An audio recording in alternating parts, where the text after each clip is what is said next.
आपको सुनाई तो पूरा दे रहा है धारीवाल साहब। आप उस दिन कह रहे थे कम सुनता हूँ मैं इसलिए। अशोक गहलोत जी, जिनको उन्होंने उस परियोजना का उद्घाटन करने के लिए बुलाया, और जब लोगों ने शिकायतें की तब गहलोत जी ने आने से मना कर दिया। मैं तो कहता हूँ संबोधित करो, फिर वसुंधरा जी की अकल को दाद देता हूँ कि इनको यूडीएफ मंत्री बना दिया। के खिलाफ कुछ लोग एनजीटी में गए और शिकायत करी कि साहब आपसे परमिशन नहीं ली और इन्होंने भ्रष्टाचार की उसकी, तो लाओ लिखित में दो, आ जाओ मैदान में। मुझसे ना पूछो कि तुमने क्या क्या किया अपने समय में, मुझसे ना पूछो तुमने क्या क्या किया अपने समय में, बताने लगा तो बौखला जाओगे, और बौखला भी रहे हो धारीवाल जी के लिए। आपको सुनाई तो पूरा दे रहा है धारीवाल साहब। आप उस दिन कह रहे थे कम सुनता हूँ मैं इसलिए मैं पूरा सुन रहे हो। एक माइक बोल। अच्छा धारीवाल साहब, मुझे आप ये बताओ, ये जो कोटा में ये चंबल रिवर फ्रंट आपने बनाया, 1442 करोड़ रुपए आपने लगाए, बहुत बड़ी परियोजना थी। एनजीटी से परमिशन आपने ली नहीं, बिना एनजीटी की परमिशन के आपने उस योजना को बनाया। और सबसे बड़ा आश्चर्य सभापति महोदय ये है कि राजस्थान के जूली साहब के मुख्यमंत्री, तत्कालीन मुख्यमंत्री अशोक गहलोत जी, जिनको उन्होंने उस परियोजना का उद्घाटन करने के लिए बुलाया, और जब लोगों ने शिकायतें की, संदीप जी गलत तो नहीं कह रहा हूं मैं, तब गहलोत जी ने आने से मना कर दिया। उन्होंने कैबिनेट की मीटिंग भी वहां रखी थी, आए थे क्या गहलोत जी वहां पर?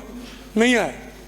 उन्होंने, हाँ दे दो ना, आप दे दो आप। तो माननीय सदस्य, आपका समय कटेगा, जवाब दे देता हूँ ना।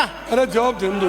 माननीय कृपलानी साहब, एक बात सुनिए, एनजीटी की परमिशन की कहीं कोई जरूरत नहीं थी, और ये फैसला एनजीटी में जब हमारे खिलाफ कुछ लोग एनजीटी में गए और शिकायत करी कि साहब आपसे परमिशन नहीं ली और इन्होंने ऐसा ऐसा निर्माण कर लिया, तो एनजीटी ने बाकायदा अपने डायरेक्टर्स भेजे, अपने इन्वेस्टिगेटर्स भेजे, और भेज करके रिपोर्ट दी, और रिपोर्ट दे करके कहा गया इसमें वाकई कोई जरूरत नहीं थी और बहुत अच्छा बनाएगा। ये एनजीटी की रिपोर्ट है, ये एनजीटी की रिपोर्ट है। यहाँ सवाल मुख्यमंत्री जी का, मुख्यमंत्री जी उस रोज बीमार थे, दूसरे रोज आ गए। आपने पूरे कोटा में लाडपुरा, कुन्नाड़ी, सकतपुरा, जितना भी नहरी क्षेत्र है, एनजीटी की जरूरत ही नहीं है। आप तो खुद ही कह रहे हो परमिशन की जरूरत नहीं है। कितने अवैध निर्माण कर दिया आपने। ये बेस का विषय नहीं है। आदरणीय धारीवाल साहब, आपका नंबर आया तो बोल देना। सम्मानीय सीनियर सदस्य है, आप विराजिए,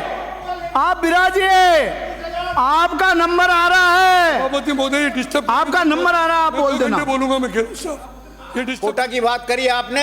कोटा में हमने 32 कॉलोनियां बनाई, और 32 कॉलोनियां बना करके पैसा जनरेट किया।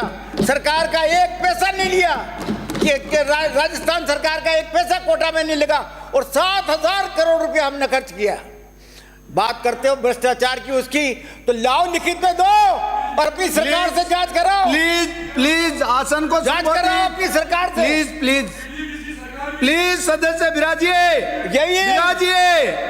प्लीज सदस्य विराजिए। या तो मुझे नोटिस दो, अगर मेरे पे आरोप लगाते हो तो मुझे नोटिस दो और आ जाओ मैदान में।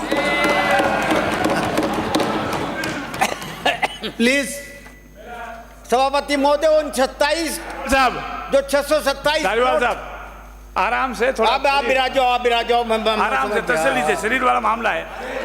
मैंने दे दिया, जवाब दे दिया, एक लाइन का जवाब के नोटिस दो और आ जाओ मैदान में। बहुत अच्छे। और जो चार्जेस लगाए उसकी जांच कराओ, क्योंकि तुम्हारे टाइम पे कम चार्जेस लगे क्या? तुम्हारे टाइम पे तुम्हें, मैं तो कहता हूँ संबोधित करो, फिर वसुंधरा जी की अकल को दाद देता हूँ कि इनको यूडीएफ मंत्री बना दिया। ये माजड़े इनके। भैया निवेदन कर रहा था सभापति महोदय, मैं ये निवेदन कर रहा था कि 627 प्लॉट जो निकाले गए, उनमें न तो बिजली का इंतजाम है, न पानी का इंतजाम है, न सीवर का इंतजाम है, न नाले का इंतजाम है। सब डिलीट कराएं। बसेंगे कैसे लोग? तो तो जब तक आप इंफ्रास्ट्रक्चर ये डिलीट हो गया, ठीक। डिलीट कर दो, जब तक आप डिलीट कर दो। संसदीय है क्या? महाजन संसदीय है। बैठ जाए यार, बैठ जाए। कृपलानी जी, कृपलानी माननीय सदस्य, आपने कहा था नाम नहीं लो, तो आप भी ऐसा शब्द का उपयोग ना करें जो विपक्ष को पक्ष को कहीं आत्मा में ठेस पहुंचे। मैं बात